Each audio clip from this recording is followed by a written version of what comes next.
मुझे छोड़ के मत जाओ, मेरे श्याम चले आओ।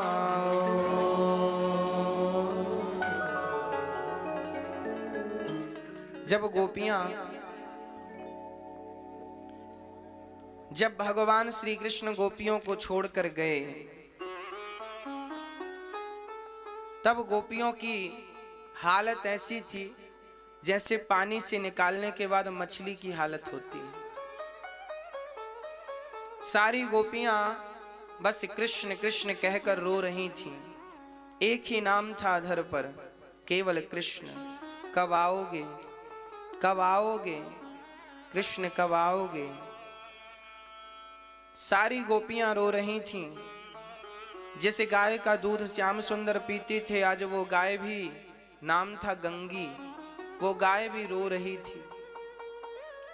कृष्ण का प्रेम ऐसा था, सबको रुलाता था। जहां प्रेम की अधिकता होती है वहां रोना होता है। मां यशोदा ने उस दिन से चूल्हा नहीं जलाया जिस दिन से श्याम सुंदर वृंदावन छोड़कर गए हैं। जरा विचार करके देखिए कि उन गोपियों का कितना प्रेम रहा होगा कृष्ण के प्रति। मां यशोदा बस जिस पालने में श्याम सुंदर सोया करते थे उसी पालने को बस वो देखा करती थी। कभी उठकर जाती उस पालने की तरफ और उस पालने को झुलाने लगती, हिलाने लगती, धीरे धीरे कहती, कन्हैया कितना सोएगा, आज तुझे जागना नहीं है, आज तुझे अपनी माँ का दूध नहीं पीना। फिर थोड़ी देर बाद बोलती, कितना खेलेगा, आज तुझे सोना नहीं है। पागलों की तरह व्यवहार माता यशोदा करती। केवल कृष्ण प्रेम में पागल हो गई थी। सारी गोपियां आपस में बैठ करके केवल कृष्ण की चर्चा किया करती। कोई बात नहीं थी गोपियों के पास। वृंदावन की चर्चा जब श्याम सुंदर सुनते कि गोपियां रो रही हैं, मां यशोदा ने अपने बाल नहीं सुलझाए उस दिन से जिस दिन से कृष्ण गए हैं। मां यशोदा ने उस दिन से चूल्हा नहीं जलाया जिस दिन से कृष्ण गए हैं। किसी के घर में चूल्हा नहीं जला। बस जीवन जीने के लिए थोड़ा सा पानी पी लेती हैं। यशोदा माँ तो कहती हैं मैं मर जाऊंगी। तब नंद बाबा जाकर कहते हैं, यशोदा दूध पी लो थोड़ा सा। यशोदा बोली, हम दूध पिएंगी तो जिंदा रहेंगी, और जिंदा रहेंगी तो कृष्ण की याद आएगी। तो ऐसे जीवन जीने से क्या फायदा, हमें मर जाने दो, हमें दूध मत पिलाओ। हम मर जाएंगी क्योंकि अब जिएंगी तो उसकी याद आएगी, वो छोड़कर चला गया है। नंद बाबा कहते, यशोदा यदि तुम मर गई और कल कृष्ण आ गया और बोला कि मेरी माँ कहाँ है, तो बताओ कहीं तुम्हारे वियोग में वो मर गया तो? इसलिए कहीं तुम्हारे लिए वो ना मर जाए, इसलिए उसके लिए तुम्हें जिंदा रहना पड़ेगा यशोदा। इसलिए तुम थोड़ा सा दूध पी लो। नंद बाबा की बातों पर मां यशोदा विचार करती हैं, बात तो सही है। कल को कृष्ण आया, बोला मां मुझे दूध पीना है, और कृष्ण हमेशा मां का ही दूध पिया करते थे, केवल मां का दूध पीते थे। मक्खन खाते थे तो केवल मां के हाथों का। आज मथुरा में माता देवकी ने श्याम सुंदर की थाली में थोड़ा सा मक्खन परोस दिया तो श्याम सुंदर उठ करके रोने लगे। माता देवकी बोली, पुत्र क्या हुआ? तब श्याम सुंदर ने रोते हुए कहा, माँ भोजन में सब दिया करो, मक्खन ना परोसा करो। क्यों? मैंने तो सुना है तुझे मक्खन बहुत पसंद है। हाँ मुझे मक्खन पसंद है, पर केवल अपनी माँ यशोदा के हाथ का पसंद है। जब भी मैं मक्खन देखता हूँ ना, तो मक्खन के लौंदे में मुझे माँ यशोदा की सूरत नजर आ जाती है, मुझे अपनी माँ यशोदा की याद आ जाती है माँ, इसलिए मुझे मक्खन ना परोसा करो। ये कहकर भगवान यमुना के तट पर चले गए। तभी उद्धव जी वहां आए। उद्धव जी ने कहा, श्याम सुंदर आप रो रहे हैं, क्या हुआ आपको? आप भगवान हैं, ज्ञानी हैं, आप तो ईश्वर हैं, आपको क्या हुआ, आपको क्या कष्ट है? भगवान बोले उद्धव कष्ट मुझे नहीं है, कष्ट मेरी गोपियों को है। अरे तो उनको कष्ट है तो आप क्यों रोते हैं? तब उद्धव ने कहा आप क्यों रोते हैं? तब कृष्ण ने कहा उद्धव तुमने कभी किसी से प्रेम किया है? उद्धव ने कहा ना भगवान, मैंने तो आज तक प्रेम नहीं किया। तब भगवान ने कहा उद्धव जब कांटा बच्चे को लगता है ना, चोट बच्चे को लगती है ना, तो बच्चा बाद में रोता है, उसकी माँ पहले रोने लग जाती है। बस जब भक्त रोता है तो उसके आंसू आंखों से बाहर जब तक निकलते हैं तब तक तो भगवान सिसक सिसक कर रो पड़ते हैं कि मेरे भक्त को इतना कष्ट हुआ है। जैसे बच्चे के कष्ट पर माँ रोती है, ऐसे भगवान भक्त के कष्ट पर रोने लग जाते हैं। आज मुझे अपनी गोपियों की याद आ रही है। अच्छा, श्याम सुंदर ने कहा उद्धव क्या तुम हमारा एक छोटा सा काम करोगे? हाँ हाँ, क्या काम करना है? तब भगवान श्याम सुंदर ने कहा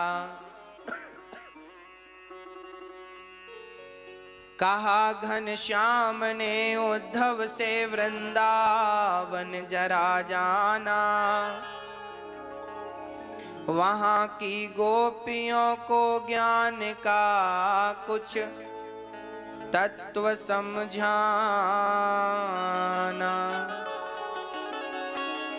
विरह की वेदना में वे सदा बेचैन रहती हैं, तड़प कर आह भरती हैं और रो रो कर ये कहती हैं।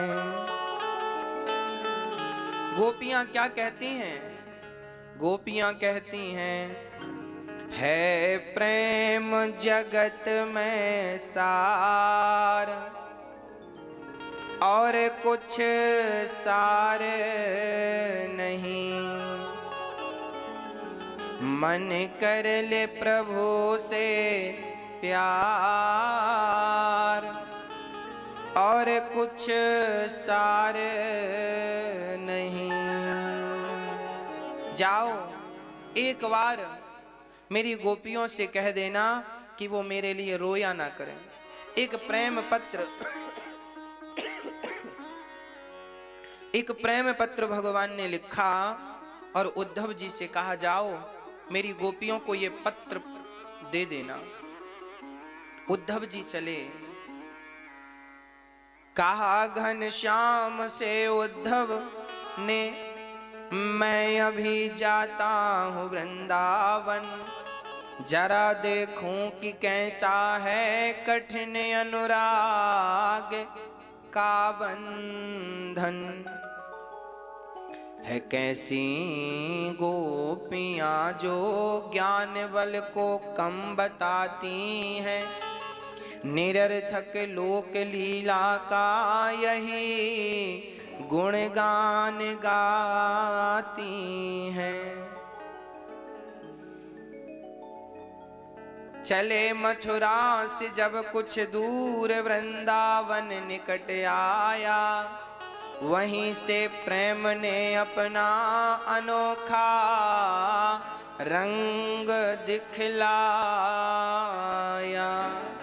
जैसे ही उद्धव जी चले भगवान ने रथ दिया, अपना पीताम्बर उड़ा दिया, बोले मेरा पीताम्बर ओढ़ोगे तो गोपियां तुमसे बात करेंगी, नहीं तो गैर मर्द से गैर पुरुष से गोपियां बात भी नहीं करती। जाओ।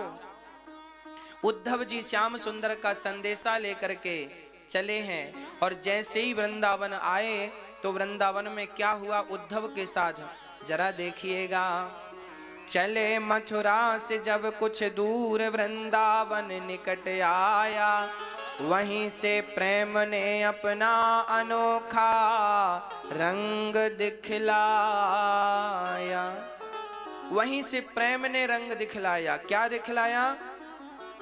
उलझ कर वस्त्र में कांटे लगे उद्धव को समझाने। उद्धव जी का दुपट्टा कांटों में उलझ गया। उलझ कर वस्त्र में कांटे लगे उद्धव को समझाने, तुम्हारा ज्ञान पर्दा फाड़ देंगे प्रेम दीवाने। उद्धव जी का दुपट्टा उलझ गया कांटों में वृंदावन में। उद्धव जी ने कहा, वाह रे कांटो, हम आए पहली बार और तुमने हमारा दुपट्टा उलझा लिया। और उद्धव जी जब सुलझाने लगे तो दुपट्टा फट गया। उद्धव ने कहा, वाह, हमने क्या बिगाड़ा तुम्हारा कि तुमने हमारा दुपट्टा फाड़ दिया। तब उन कांटों से आवाज आई, उद्धव, ये प्रेम की नगरी है और तुम ज्ञानी बनकर आए हो, तो ज्ञान के पहाड़े को ये गोपियां वैसे ही फाड़ देंगी जैसे हम कांटों ने तुम्हारे दुपट्टे को फाड़ दिया है। ये ज्ञानियों की नगरी नहीं है, ये तो प्रेमियों की नगरी है। उलझ कर वस्त्र में कांटे लगे उद्धव को समझाने, तुम्हारा ज्ञान पर्दा फाड़ देंगे प्रेम दीवाने। नदी यमुना की धारा शब्द हरिहर का सुनाती है, भ्रमर गुंजार से भी यही मधुर आवाज आती है। क्या आवाज आती है प्रेम जगत में सार और कुछ सार नहीं, मन कर ले प्रभु से प्यार और कुछ सार नहीं। अब बिटप झुक कर ये कहते हैं, इधर आओ इधर आओ। पपीहा कह रहा, पी कहाँ ये भी तो बतलाओ। उद्धव जी को मानो वृंदावन के वृक्ष बुला रहे हैं, आओ ये बताओ मेरे प्रियतम मेरे कृष्ण कहाँ हैं, उनका हाल तो बताओ कैसे हैं। मानो कृष्ण के वियोग में यशोदा और गोपियों की ऐसी हालत नहीं थी, वहां की वो लता पता भी रो रही थी जिन पर कभी श्याम सुंदर जिनकी छांव में कभी खड़े हो जाया करते थे। वो वियोग उनको भी था। सारी लता पता यमुना की धारा बुला रही है, भौरा गुंजार करता हुआ मानो कह रहा, मेरा कृष्ण कहाँ है, उद्धव बताओ। उद्धव को समझ नहीं आया, मैं किससे मिलूं पहले, किससे बात करूं। तभी उद्धव जी ने किसी बच्चे को देखा, तो भैया सुनो, ये बताओ ये माता यशोदा का घर कौन सा है। उद्धव जी जैसे ही माता यशोदा के घर का पता पूछते हैं, तभी वो ब्रजवासी रो पड़ा और रोकर बोला, तुम कौन हो। बोले, मैं कृष्ण का सखा हूं। अच्छा। वो और जोर जोर से रोने लगा। उद्धव जी ने कहा, भैया मैंने तुम्हें कोई बुरी बात कह दी, कोई डांट दिया, आप रोते क्यों हो। वो छोटा सा बालक बोला कि हमें तो लगा कि कृष्ण आएंगे पर वो नहीं आए, तुम्हें भेज दिया। आखिर हमने कौन सा अपराध किया था जो कृष्ण हम सबको छोड़कर चले गए। उद्धव जी ने कहा, भैया ये तो बताओ ये यशोदा माता रहती कहाँ है। उस बालक ने कहा, जिस दिन से कृष्ण गए हैं ना, उस दिन से माता यशोदा के घर का पता बहुत आसान हो गया है। कैसे। बोले, ये जल की जो धार आ रही है, जिस घर से ये जल की धार निकल रही है वही घर माता यशोदा का है। तो जल की धार घर से क्यों निकल रही है। बोले, ये जल की धार नहीं, ये नेत्रों से निकले आंसुओं की धार है। जब से गए हैं कृष्ण, माँ यशोदा ने, गोपियों ने, गायों ने, भगवान श्री कृष्ण के बाबा नंद बाबा के यहाँ 9 लाख गैया थीं और 9 लाख गैयों से कृष्ण प्यार करते थे। वो सारी गैया रो रही हैं कृष्ण के लिए।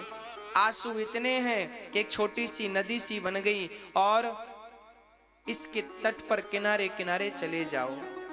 आज भी वृंदावन का पानी खारा है, केवल इसलिए कि आंखों के आंसू खारे होते हैं। गोपियों के आंसू इतने गिरे, इतना रोई गोपियां 100 वर्षों तक कि आज तक 5,500 साल बाद भी कोई खोदे तो वहां का पानी खारा निकलता है।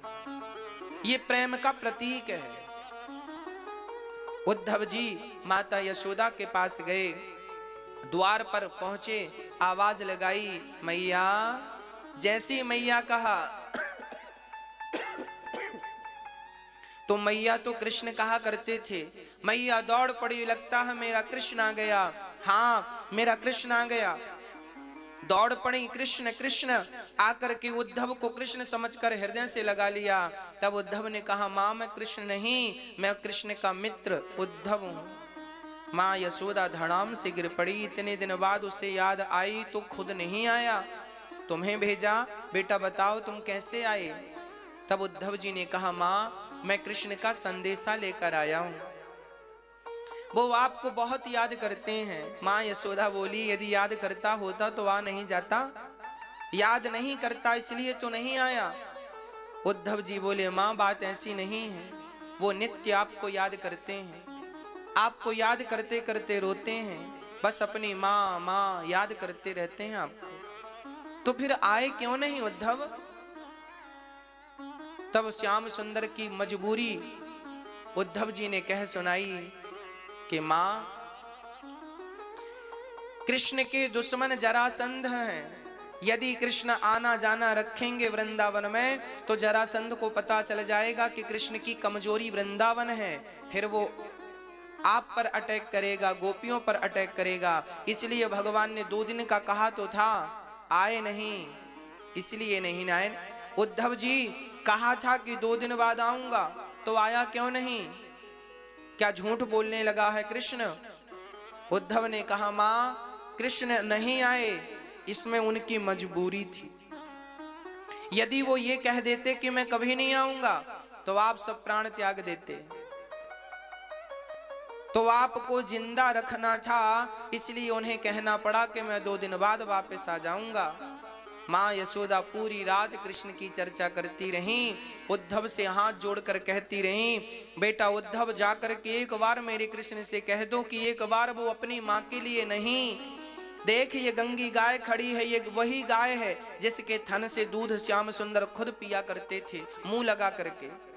जब से गए हैं ना इस गंगी गाय ने ना चारा खाया है ना पानी पिया है, बस इसकी आंखों से देख उद्धव ये झरझर आंसू गिर रहे हैं। अरे हम तो इंसान हैं, समझा लेंगे अपने आप को, ये कैसे समझाए, इसे कौन समझाए। एक बार कह देना उस कृष्ण से कि वो अपनी गाय से मिलने तो कम से कम आ जाए, एक बार अपनी गोपियों को तो देख ले, क्या हालत है उनकी। आज उद्धव जी मां समझा रहे हैं, उद्धव जी मां को समझा रहे हैं, मां वो भगवान हैं, न माता न पिता तस्य न भार्या न सुतादयः नात्मीयो न परश्चापि न देहो जन्म एव च। मां ना माता वो भगवान है, ना उनकी कोई माता है ना उनका कोई पिता है, वो भगवान है मां। ना कोई पत्नी है उनकी ना कोई पुत्र है उनका, भगवान तो भगवान है, ना वो किसी के पुत्र बनते ना किसी के कुछ बनते, वो भगवान है। मां सर्वव्यापी है। मां यशोदा ने कहा, उद्धव तू मुझे ज्ञान पढ़ाने आया है, अच्छा एक बात बता, किसी प्यासे को प्यास लगी है, वो कहे कि हमें पानी पिलाओ, और तुम कह दो कि भाई पानी क्या मांगता है, आकाश में पानी, पाताल में पानी, शरीर पानी से बना है, 5 तत्वों में एक तत्व पानी है, तो क्या पानी किसी ज्ञान से प्यासे की प्यास बुझेगी। अरे प्यासे को पानी का ज्ञान नहीं, प्यासे को सिर्फ गिलास भर पानी चाहिए। उसी प्रकार उद्धव तू मुझे कृष्ण का ज्ञान मत दे, केवल मुझे कृष्ण से मिला दे बस। मैं मां हूं और मैं बेटे का ज्ञान सुनना नहीं चाहती, मुझे बेटे से मिलना है। उद्धव जी को समझ नहीं आया किस बात पर मैं कौन सी बात कहूं। याद रखना, ज्ञानी जो होता है वो प्रेमी के सामने हार जाता है, क्योंकि ज्ञान मार्ग बंदर के बच्चे जैसा है और प्रेम मार्ग बिल्ली के बच्चे जैसा है। बंदर का बच्चा और बिल्ली का बच्चा दोनों में क्या समानता है, क्या असमानता है, क्या भेद है। बंदर का बच्चा जो होता है वो सदा अपनी माँ को, बंदरिया को पकड़ता है। इस पेड़ से इस पेड़ में छलांग लगाएगी बंदरिया तो माँ कभी बच्चे को नहीं पकड़ती, अक्सर बच्चा माँ को पकड़ता है। और बच्चे ने माँ को पकड़ा है और कल को पकड़ कमजोर हो गई तो गिरने की उम्मीद है, गिर सकता है। परंतु बिल्ली का बच्चा, बिल्ली अपने बच्चे को 7 घर घुमाती है तब जाकर उसकी आंखें खुलती हैं बिल्ली के बच्चे की। बिल्ली अपने बच्चे को 7 घर घुमाती है तो बिल्ली का बच्चा माँ को नहीं पकड़ता, हमेशा बिल्ली बच्चे को पकड़ती है। बिल्ली अपने मुंह से बच्चे की गर्दन पकड़ती है और लेकर के भागती है। याद रखिएगा, जिस बच्चे ने माँ को पकड़ा है वो बच्चा सुरक्षित है, या जिस बच्चे को माँ ने पकड़ा है वो बच्चा सुरक्षित है। एक बच्चा वो है जिसने माँ को पकड़ा है और एक बच्चा वो है जिसे माँ ने पकड़ा है। कौन सा सुरक्षित है? जिस बच्चे ने माँ को पकड़ा है वो बच्चा कभी भी माँ का हाथ छोड़ सकता है, पर जिसे माँ ने पकड़ा हो माँ बच्चे का हाथ कभी नहीं छोड़ती। बस इसी प्रकार भगवान का हाथ कभी मत पकड़ना।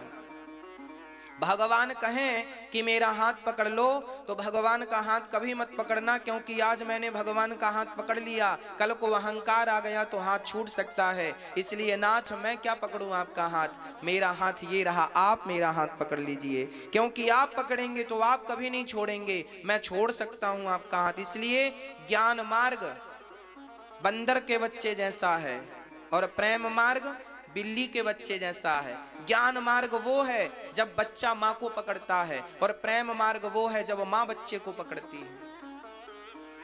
तो ज्ञानी बनने से नुकसान हो सकता है जबकि प्रेमी बनने से कोई नुकसान नहीं।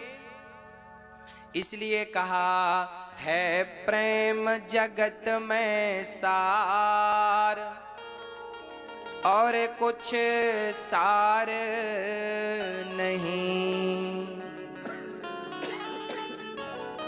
मन कर ले प्रभु से प्यार और कुछ सार नहीं। उद्धव जी गोपियों के पास आए। अब सारी गोपियां आपस में उद्धव जी माँ से बात करके माँ को समझाकर माँ ने उद्धव को समझाया और भगवान उद्धव जी गोपियों के समक्ष आए। सारी गोपियां आपस में रो रही थी, बात कर रही थी। सुनो, कहा था आएंगे, अभी तक नहीं आए। उद्धव जी गए,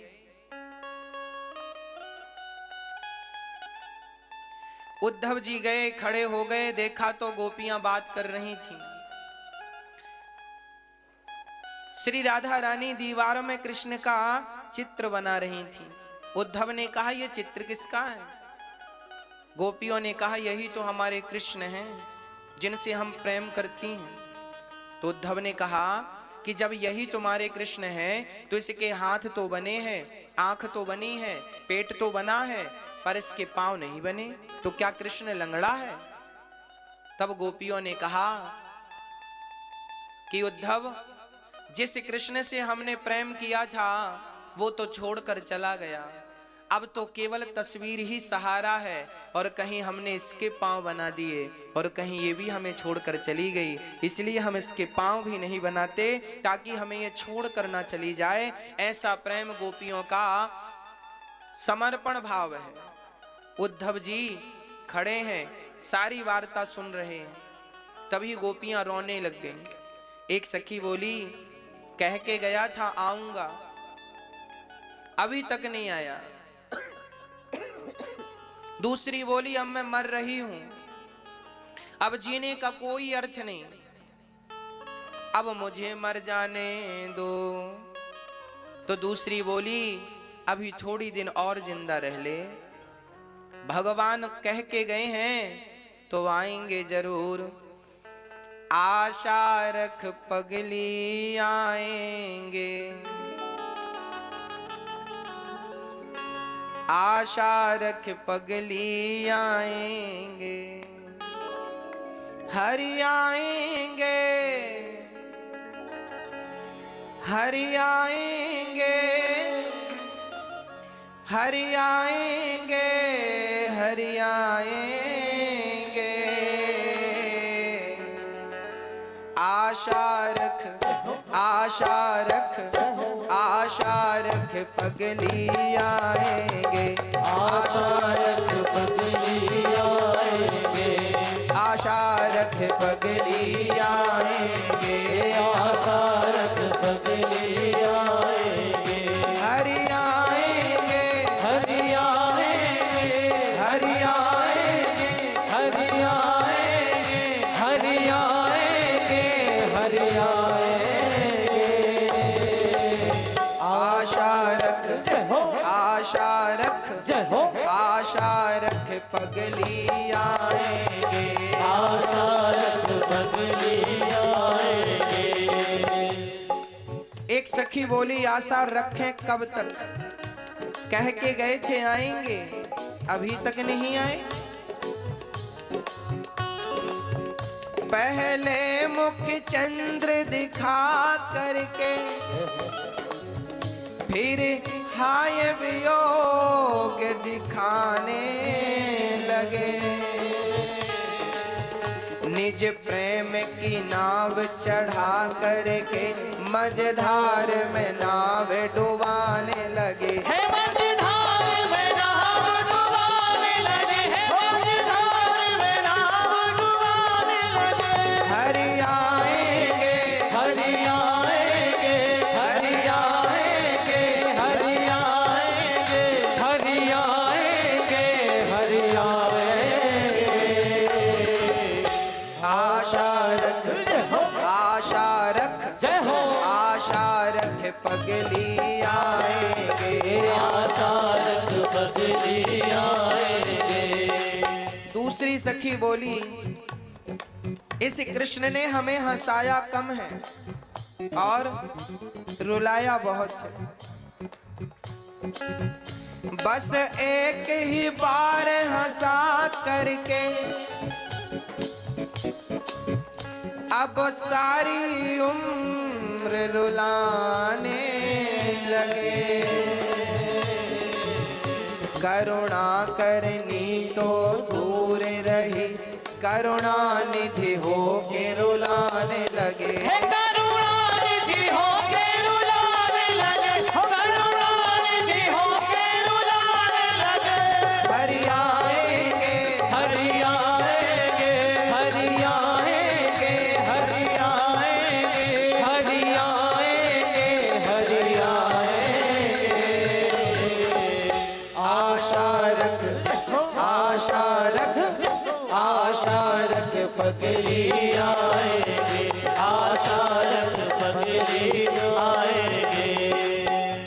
उद्धव जी समझाने लगे गोपियों ऐसे रोने से तो काम नहीं बनेगा, समझदार हो, रो मत, वो भगवान है। तब गोपियों ने उद्धव को डांटते हुए कहा उद्धव हमें ज्ञान मत दो, वो तो छोड़कर चला गया, क्या तुम रोने की आजादी छीनने आए हो?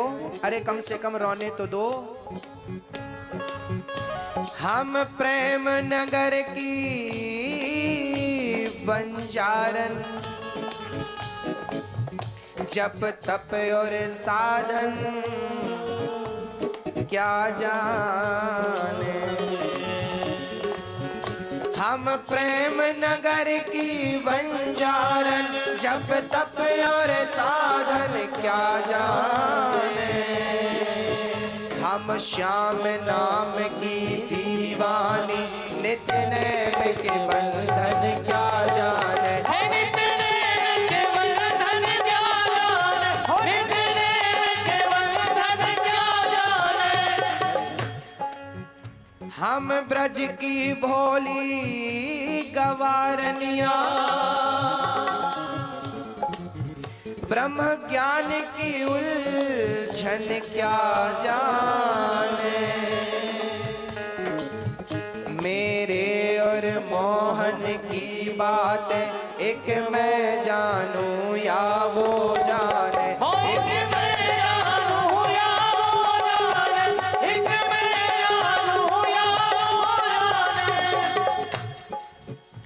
हरि आएंगे, हरि आएंगे, हरि आएंगे, हरि आएंगे, हरि आएंगे, हरि आएंगे। आशा रख, आशा रख, आशा रख बदली आएंगे, आशा रख बदली आएंगे। प्यार झूठा सही है, जय हो। प्यार झूठा सही दुनिया को दिखाने आजा।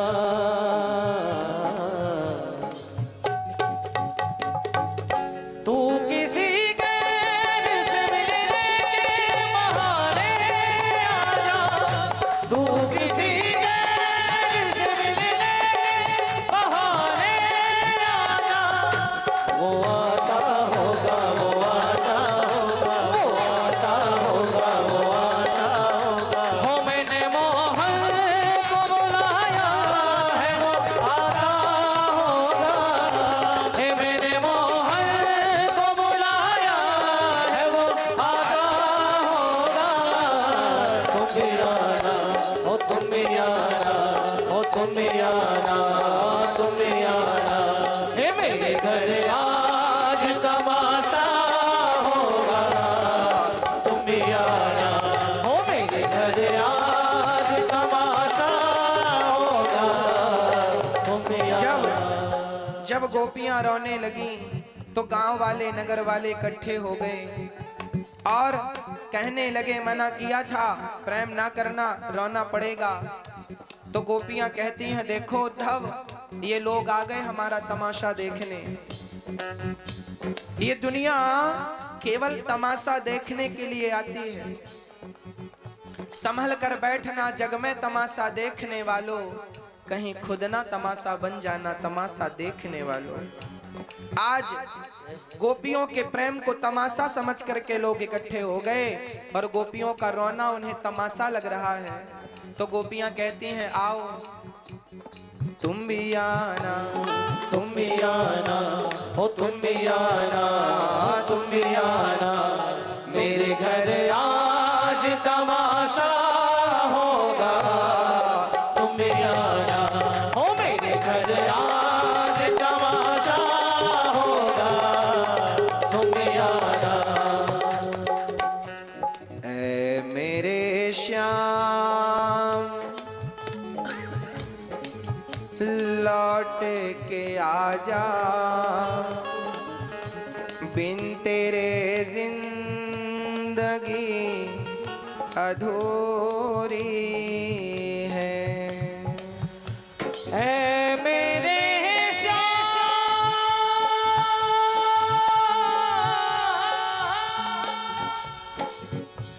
लौट के आजा,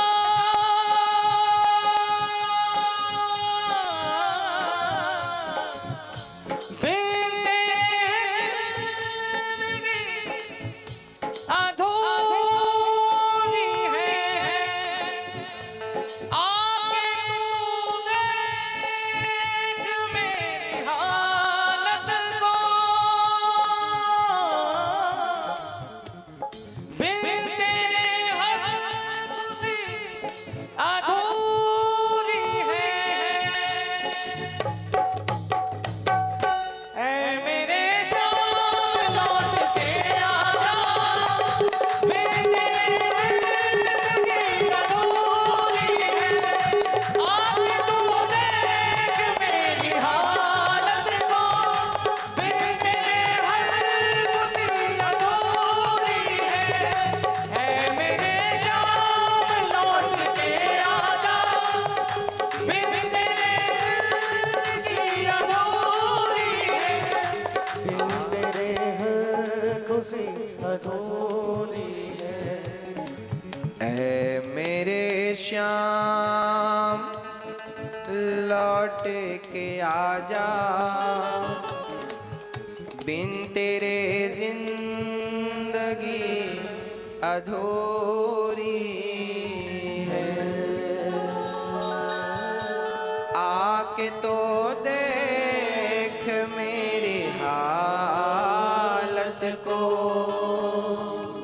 तेरे हर खुशी अधूरी